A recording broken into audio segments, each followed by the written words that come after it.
다음 질문 또 해볼게요. 부동산이 특히 이 레버리지, 대출이죠. 또 부채나 세금 등 많이 이용하는데 부동산 시장이 이런 것들을 이용할 수 있는 장점이 어떤 게 있을까요? 구체적으로. 네. 사실 앞에서도 언급을 했었지만, 로버트 기요사키가 부자 아빠, 가난한 아빠에서도 네. 부자가 되기 위해서는 현금 흐름을 알아야 된다 하는 이제 얘기를 했었고요. 투자의 기본이죠, 그죠? 네. 그리고 부채와 세금을 활용할 줄 알아야 된다 하고 부동산의 이제 장점이죠, 그게. 네, 맞습니다. 네. 사실 부동산은 부동의 자산이면서 유형 자산이기 때문에 부채를 쉽게 활용할 수 있다는 게 또 특징이고요. 부채를 슬기롭게 활용을 해서 현금 흐름을 증가시킬 수 있고, 증가된 현금 흐름은 결국은 자산의 가치를 상승시키게 되는 거거든요. 그렇기 때문에 부채를 적절하게 활용해서 그 가치 상승을 일으키고, 그리고 세금의 인센티브를 통해서 증식된 자산을 지킨다는 거죠. 그렇기 때문에 사실 미국에서는 이 부동산 투자에 있어서 뗄래야 뗄 수 없는 관계가 바로 이런 그 금융 관계, 네. 즉 부채, 부채. 그리고 세금 제도, 세금 혜택, 이러한 부분들이 강력하게 많이 연관되어 있다고 보실 수가 있습니다. 작가님, 지금 사실 저희가 이제 질문 이야기하고 하면 어느 정도 정해져 있어서 여쭤보는 거잖아요. 대출 이야기하니까 갑자기 궁금해서 한국 같은 경우는 그 대출 하나 받기가 굉장히 어렵거든요. 근데 미국은 그래도 조금 더 낫다고 하더라고요. 어때요? 뭐 이제 우리가 내가 어느 정도 수입만 보장된다 하면 대출이 그래도 좀 더 쉽게 나오는 편인가요? 네, 앞서도 설명을 했지만은요, 한국 부동산 시장하고 또 미국 부동산 시장하고 간략하게 말씀을 드린다면, 미국 부동산 시장은 사실 다양한 금융 상품들이 많아서 적은 자본으로도 쉽게 투자가 가능하다는 것이 또 특징이거든요. 한국보다는 이제 많이 열려 있다는 말씀이시죠? 네, 맞습니다. 이러한 대출 융자가 굉장히 광범위하다는 것이고요. 그렇기 때문에 미국에 거주하는 미국인일 경우에는 본인 자금이 판매가의 3% 정도만 있어도 집을 구입할 수가 있다는 겁니다. 와, 3%요? 네네. 아, 진짜예요? 네. 네. 네. 그러니까 상당히 그 진입 장벽이 굉장히 낮다는 그래요? 거고, 웬만하면은 주택을 소유할 수 있는 그러한 금융제도가 잘 되어 있다는 거고요. 대신 한국에 거주하는 투자자분이 미국의 부동산을 소유하는 경우에는 외국인이기 때문에 어떤 특별한 차별을 두는 건 없습니다. 그러나 융자도 또 받을 수가 있어요. 네. 그렇지만은 미국에 있는 그 적격 융자라 그러거든요. 일반 융자면서 적격 융자라고 표현을 하는데, 그럴 경우에는 내 크레딧, 그리고 거기에 본인 자금을 증명할 수 있는 부분, 또 방금 대표님께서 말씀하시는 대로 직장 증명, 내가 이 부분을 갚을 수 있어요 하고 그런 걸 보면서 그러면은 최소 금액 3% 정도만 와. 준비를 하세요. 그러면 97%를 대출해 주겠습니다 하는 게 이제 그 적격 융자인데요. 외국인이 미국에 투자를 하는 경우에는 외국인 융자를 받으실 수가 있습니다.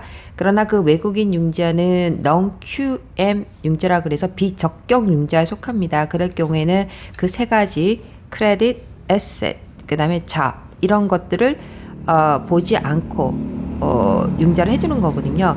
그렇기 때문에 40% 본인 자금을 요구하는 경우가 있습니다. 한국에서는 사실 그 정도도 정말 대단한 겁니다. 그런 거군요. 네네네. 알겠습니다. 다음 질문 또 해볼게요. 지금 부동산의 특히 이 부동산 투자가 정부 정책 등의 여러 가지 상황에 엄청나게 영향을 많이 받잖아요. 그런 이유들 뭐가 있을까요? 그리고 이것들 어떻게 대처하는 게 좋을까요? 네. 실질적으로 부동산의 속성은 사실 어느 국가이든 다 똑같습니다. 그런데 차이가 있는 부분은 사실 국가의 정책으로 인해서 투자가 활성화되느냐, 투자가 억제가 되느냐, 이제 그런 부분이 좀 다른 부분이고요. 대부분 부동산과 관련된 정책들은 우리가 금융에 관련되는 제도, 그리고 세금에 연관되는 제도, 이런 부분들이 국가마다 다르기 때문에 실질적으로 투자 전략이 달라지는 거거든요. 네. 그렇기 때문에 국제 투자자들은 실질적으로 자국에서 좀 더 나은 이익을 볼 수 있는데도 불구하고 해외, 특히 미국에 투자를 하는 이유 중에 가장 큰 이유는요, 강력한 법률 제도, 그리고 세금 제도, 예, 그리고 강력한 경제, 예, 안정적인 정부, 그리고 달러라는 기축 통화를 벌 수 있다는 이제 그런 여러 가지 장점을 보면서 미국에 투자하는 경우가 많은데요. 사실 그 미국 같은 경우는 투자를 활성화시키는 그러한 금융제도, 세금제도라면 한국 같은 경우는 좀 투자 장려보다는 투자를 좀 더 억제하는 그런 제도가 있다고 볼 수가 있겠는데요. 한국은 그게 정말 심하거든요. 네네, 맞아요. 네. 그래서 국제 투자자들은 이러한 것들을 자국에만 국한시키질 않습니다. 그렇기 때문에 미국에 있으면서도 홍콩에 투자가 되는 거고요. 미국에 있으면서도 영국에 투자할 수 있고 또는 캐나다에 투자할 수 있고 이런 것들이 성행되고 있거든요. 그래서 한국에도 어떤 부동산이라는 것은 지극히 지역적인 비즈니스이기 때문에 예를 들어서 내가 살고 있는 곳이 이곳이니까 이 근처에서 나는 투자를 해야 되겠어. 이러한 그 생각들을 많이 갖고 있는데요. 이제는 시야를 넓혀서 입지를 뛰어넘는 그러한 견해를 갖고 투자에 임하셔야 된다는 거 말씀드리고 싶은데요. 왜냐하면은 일단 그 대부분의 국제 투자자들은요. 입지만 가지고 평가할 수가 없는 게 부동산이기 때문에 아까 말씀드린 대로 어떤 그 자국의 정책이 일시적으로 바뀌었어요. 그러면 이제 거기서는 어떤 투자를 할 수가 없어요. 그러면 거기서 5년이고 10년이고 정책이 바뀔 때까지 아무것도 할 수 않는다는 것은 기회를 잃는다는 거거든요. 그렇기 때문에 그들은 국제 투자를 하는 겁니다. 그러면은 뭐 일본에도 할 수 있고 홍콩에도 할 수 있고. 자, 그런데 거기에서 국제 투자자들은 무엇을 그러면은 더 중요시 여기는가? 투자한 국가에서 얻는 부동산을 얻는 자본 이익뿐만이 아니라 환율의 변동으로 얻는 수익이 굉장히 크다는 것을 알고 있다는 거거든요. 두 가지 시너지네요, 그렇죠? 맞습니다. 그렇기 때문에 자국의 통화가 예를 들어서 우리가 미국에 투자를 하면 이제 한국에 있는 원화가 약세이거나 강세이거나에 따라서 투자 차익이 굉장히 클 수가 있어요. 그렇기 때문에 실질적으로 투자한 국가에서 얻은 자본 이익보다도 환율 변동에 대한 차익이 거의 3분의 1이라고 얘기를 하거든요. 그래서 이제 그러한 부분들을 잘 활용하셔서 또 투자가 이루어지는 게 좋고요. 그리고 또 예를 들어서 이 나라 뭐 캐나다 또는 브라질 인플레이션 이런 것들을 보면서 또 국제 투자자들은 거기에서 어떤 수익을 계산을 하는 경우도 있거든요.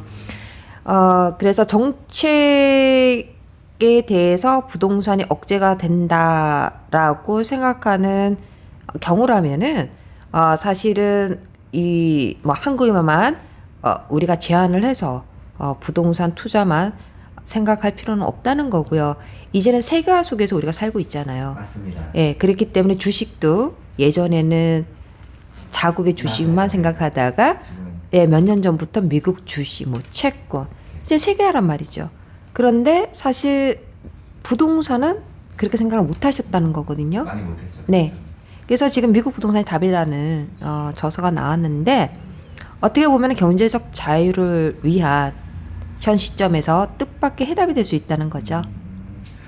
지금 작가님 이야기 들어보니까 저희는 사실 그 미국 부동산에 대한 지식이 많이는 없어요. 근데 이거 한 가지는 확실한 것 같아요. 그 한국은 사실 이 부동산 시장이 그 투자하기에 굉장히 많이 억제되어 있습니다. 미국은 그 자유무역 국가잖아요. 투자가 제일 자유로운 나라잖아요. 부동산 정책도 아무래도 많이 오픈되어 있다는 것 같아요. 네. 네, 굉장한 장점이 될 수 있겠네요. 네, 맞습니다. 네, 알겠습니다.